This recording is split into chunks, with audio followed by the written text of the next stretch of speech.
Coco Chanel Gabrielle Bonheur Chanel was born on August 19, 1889, in Sarm, a town in western France, though you'd never guess it from her later appearance. Gabrielle's early years were far from glamorous. Her parents were impoverished. Her mother worked as a laundrette, and her father was a peddler who sold work clothes and pants on the black market. Trying his luck in a variety of locations, he led a nomadic existence, traveling from town to town with his family. Despite the fact that Gabrielle's middle name is Bonheur, which means luck, she wasn't particularly fortunate. Her mother died when she was 12 years old from tuberculosis, and being unable to care for his 5 children. Gabrielle and her sisters were placed in an orphanage run by nuns by her father. He never returned because the nuns had a strict regime. It wasn't easy living in an orphanage, but there was an advantage. Gabrielle was taught to sew, a skill that came in handy quickly in her life. Gabrielle was released from the orphanage at the age of 18 and placed in a Catholic boarding house in the town of Marlines. She spent her school vacations with her family, where she gained more experience and improved her sewing skills. She also started working as a seamstress for a local tailor. Gabrielle worked as a cafe singer for a few years after a brief stint as a shop girl. Her name Coco originated during her brief career as a singer, where she performed in clubs and at Vichy and Marlines, where she was known as Coco. Some claim that the name is derived from one of her old songs. Coco had a limitless mindset, and was always striving for greatness. But, after pursuing a brief singing career, Coco relocated to Dove Island, an upmarket holiday destination in France's Normandy region. She met Etienne Balzan, an ex-military officer with a rich textile background. Coco began designing hats after moving in with him, but it wasn't long before she met her new beau, wealthy English industrialist Arthur Edward Boy Capel. With the help of Arthur, he gave her a Paris flat and financed Coco first stores. She opened a hat shop in Paris. Chanel Mode was the name she gave her first door. Her boutique quickly became a favorite of the most famous French actresses of the time. They contributed to her reputation as a designer, and it wasn't long before Chanel styles could be found all over Paris. After Coco's first store became popular, Arthur encouraged her to open another in Dogville. She started out by selling a line of loose jersey sportswear. Until that point, jersey had been primarily used to make men's pants. So, to say the least, this decision was unusual at the time, when influential wealthy women were desperately seeking relief from the prevalent corset styles of the time. And, true to her maxim that luxury must be comfortable, Coco's original use of jersey fabric to create a poor girl look drew a lot of attention. Coco's designs emphasize simplicity and comfort rather than luxury. Her method transformed fashion and women's relationships with their bodies. Coco's limitless mindset truly set her apart from the other designers at the time. She was always modern and seized every opportunity. And an important entrepreneurial lesson we can learn from her is to find a niche in an existing market with unsolved problems. Coco had the ability to identify a problem and then set about solving it. She wanted to create a relatable product that spoke to the wants and desires of other women.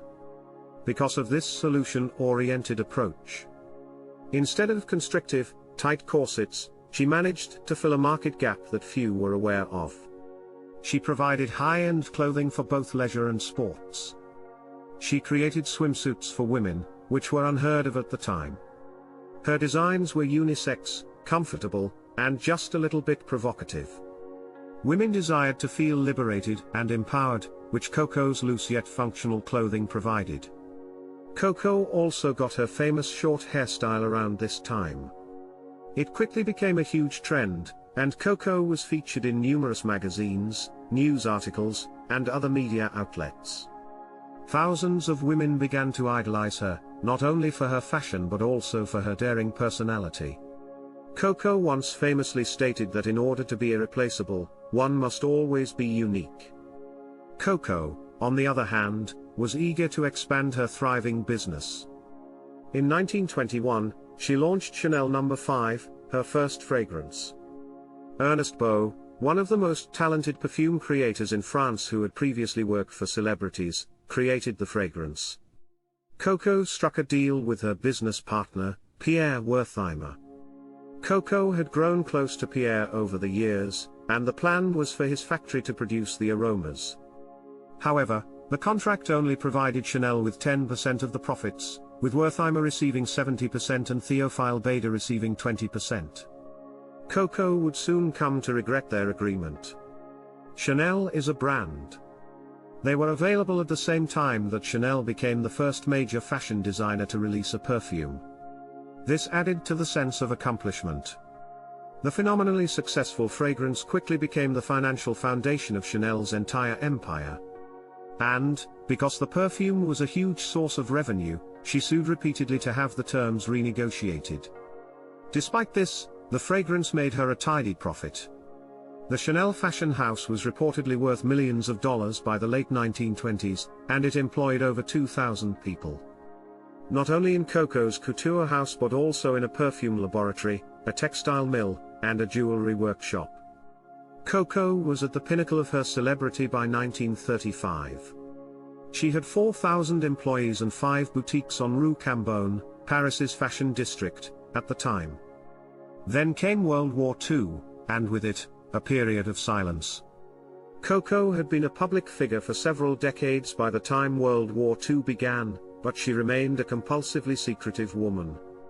And, as it turned out later, she had a lot to hide after the war, so Coco did everything she could to hide her tracks. And, contrary to her official biography, she immediately closed her couture house and relocated to the shores of Lake Geneva, where she lived for 15 years on royalties from her perfumes. Coco did close her famous couture house once the French capital was occupied by the Nazis, but her perfume boutique remained open so that German soldiers could buy bottles of Chanel No. 5 for their sweethearts. Coco also spent the war in her suite at the opulent Ritz Hotel. She's getting close to her German officer boyfriend. Many saw Coco's wartime love affair with a German military officer as a betrayal of her birth country, and her brand suffered as a result. However, fast forward 15 years, and things had been looking up for a long time. Coco's wartime misdeeds lingered, but at the age of 71, she decided to make a comeback by reopening her couture house. She managed to keep her mysterious allure, but the drama was not forgotten by Parisians, and the reactions to her collection were not as positive as they were in America. However, it appeared that people were more willing to forgive and forget. And her first new fashion show event was a huge success with the American press. Coco was back and better than ever by the 1960s. Celebrities adored everything she created, and the most prominent women of the time, including Elizabeth Taylor, Jane Fonda, and Jackie Kennedy, all wore Chanel. Coco's life was looking up, and business was booming again, until January 10, 1971. Coco Chanel died in her suite at the Ritz Hotel on this day in fashion history. Following her death in 1971, Chanel's couture house was led by a succession of designers, the longest and most influential of which was Karl Lagerfeld. While Coco is credited with some of the most influential designs in fashion history, Karl is credited with turning the fashion house into a global phenomenon. Chanel's artistic director was the well-known German designer. Their fortune has grown many times over the years as a result of large acquisitions and businesses, of which Chanel is just one. And it makes you wonder how Coco would react to that. This was the story of Coco Chanel, who rose from obscurity to the pinnacle of society. Her orphanhood trials gave birth to an extraordinary character, daring, free, and ahead of her time. She ruled Parisian haute couture for nearly 6 decades. And she represented a true before and after in the way people saw not only fashion but also women. Let us know in the comments which part of the video is your favorite. I hope you enjoyed watching this video and learned something from it. If you did, don't forget to subscribe to our channel for more motivational business videos.